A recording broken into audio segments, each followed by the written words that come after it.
Biglang sinaksak ng isang empleyado ang kanyang boss habang nagmi-meeting sila sa Michigan sa Amerika. Ang buong detalye alamin sa frontline na report na ito. Ito ang presidente ng isang manufacturing company na si Eric Denslow. Sinaksak siya ng kanyang empleyado. Martes na magpatawag ng meeting si Denslow sa Michigan sa Amerika. Present ang kanyang mga empleyado. Maya-maya isang lalaking empleyado ang lumapit na may hawak na kutsilyo sa kasinaksak sa tagiliran ng presidente. Kumaripas ang empleyado at tumakas sakay ng kotse.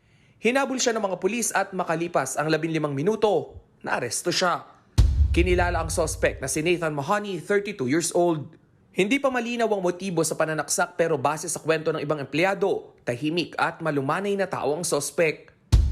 Sinugod naman sa ospital si Denslow. Stable na ang kondisyon niya matapos operahan.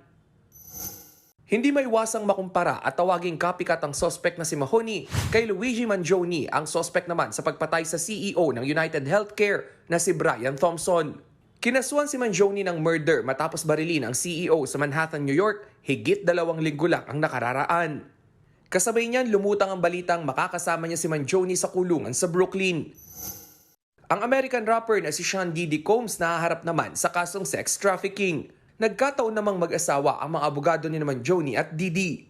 Nagbabalita mula sa Frontline, Rainiel Pawid, News 5. Mga kapatid, Dimples Romana po, kumpletuhin ang inyong umaga ng mga kwentong puno ng inspirasyon. Salubungin po ang bawat araw ng may ngiti at pag-asa.